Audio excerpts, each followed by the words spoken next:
हर हर महादेव और उसी के साथ में ओम नमः पार्वती पते हर हर महादेव। जी हाँ, क्योंकि शिव जी पार्वती जी की सुनते हैं और जब शिव जी ने पार्वती जी से ये कहा कि संसार कर्म क्षेत्र है और उसी के साथ में जैसे किसान जो भी फल बोता है वही फसल काटता है, यानी इंसान जो कर्म करता है वही इंसान अपना फल भी भोगता है, इसीलिए उसी के साथ में सावन की कथा, जी हाँ 16 सोमवार सावन की कथा जो आप सुनते हैं जब आप व्रत रखते हैं, उसी के साथ में मैं आपको एक बहुत महत्वपूर्ण बात बताने वाली हूँ। जब आप इस वीडियो को सुन रहे होंगे तो गौर से सुनिए, क्योंकि आपकी बहुत सी प्रॉब्लम सॉल्व होने वाली है।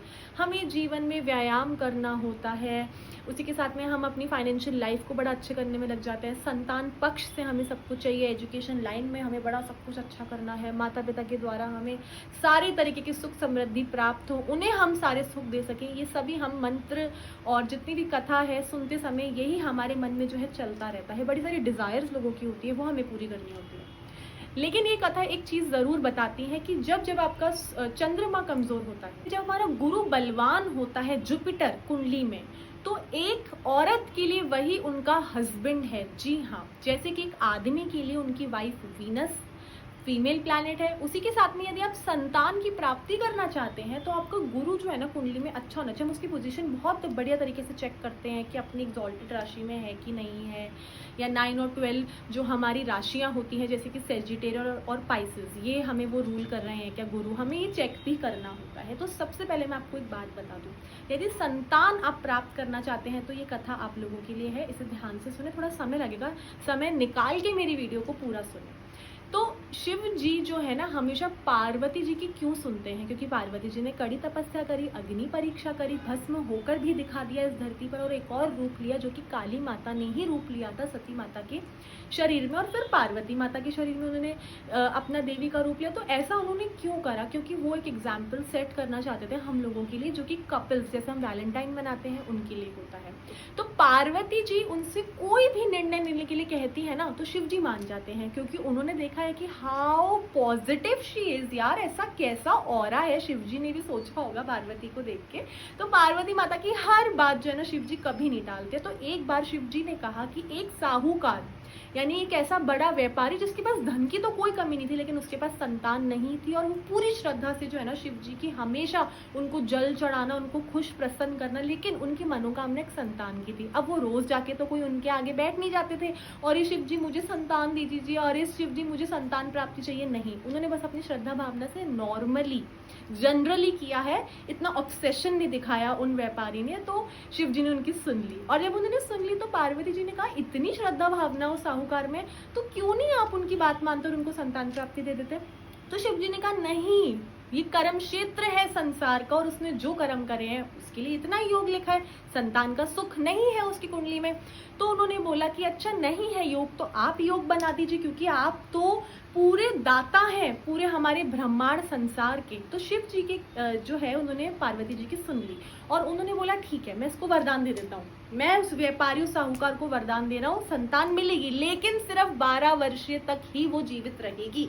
तो पार्वती जी तो स्वयं गणेश जी की रचना उन्होंने करी, उन्होंने कार्तिकेय जी उनके अंश हैं, फिर अशोक सुंदरी वो तो खुद गृहस्थी वाले, उनको तो बुरा लगेगा ही, लेकिन फिर भी उन्होंने बोला चलो कोई बात नहीं, मेरे हस्बैंड ने एक बात तो मान ली है ना, तो वो खुश थी। और उसके बाद में जब वो साहूकार को जो है संतान प्राप्त हुई तो बहुत खुश था, लेकिन उनको अंदर से पता था कि ये मेरी संतान सिर्फ 12 वर्ष तक ही मेरे साथ रहेगी, तो वो कभी भी अटैच नहीं हुए अपनी संतान से, वो डिटैच थे अपनी लाइफ से, और फिर भी वो शिव जी को वैसे ही प्रसन्न करते थे जैसे कि वो पहले कर रहे थे, जो कि वो जल चढ़ाते थे, और उसी के साथ में हमेशा अपने मन अपने इंटेंशंस को प्योर रखते थे, अपने कर्म अपने विचार को भी प्योरिटी के साथ में आगे लेके जाते थे। लेकिन उसके बाद में जब 12 वर्षीय का उनका जो है, जो उनको पुत्र प्राप्ति हुई थी संतान की, जब वो 12 वर्षीय का तो उन्होंने उसको काशी भेजा कि जाए भाई वहां पे पढ़ेगा हायर स्टडीज के लिए, वैसे भी कुछ समय में वो हमसे दूर हो ही जाने वाला है।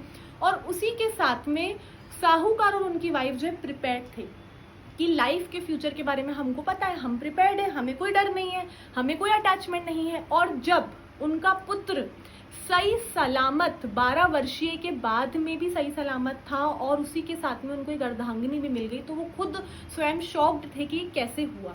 तो बीच की स्टोरी क्या है, जब वो काशी विश्वनाथ जा रहे थे तब पार्वती और शिव जी ने यही कहा कि इनका जो समय है वो पूरा हो गया, लेकिन पार्वती जी ने कहा कि नहीं, उनके माँ बाप का दिल टूट जाएगा और वो बहुत ही ज़्यादा जो है ना डिप्रेशन में चले जाएंगे। हाँ, जो आजकल हम इंग्लिश वर्ड यूज़ करते हैं, लेकिन मेरा कहने का मतलब है कि वो रूठ जाएंगे, उनके लिए जीवन में और कोई उनका मोटिव नहीं रह जाएगा अपने पुत्र अपने संतान के बिना। तो शिव जी ने बोला कि नहीं, कोई बात नहीं, अब एक काम करते हैं, मैं उसकी वर्ष जो उसका जो लाइफ स्पैन है बच्चे का वो मैं एक्सटेंड कर सकता हूँ। तो मैं ये कहना चाहती हूँ कि जो भी ये पूरी स्टोरी में हुआ है वो ये है कि वो कर्म जो है ना हमने करे हैं, जो हमारे पीछे पीछे आ जाते हैं, उसका ये रिजल्ट है कि हम उसको ठीक भी कर सकते हैं। We can redo things. जी हाँ, we can redo our bad deeds into good deeds. हम अपनी बुरी बैड डीड्स को अगर आप मन से संकल्प लेके सुधर जाएंगे तो वो चीज़ें भी सुधर सकती हैं।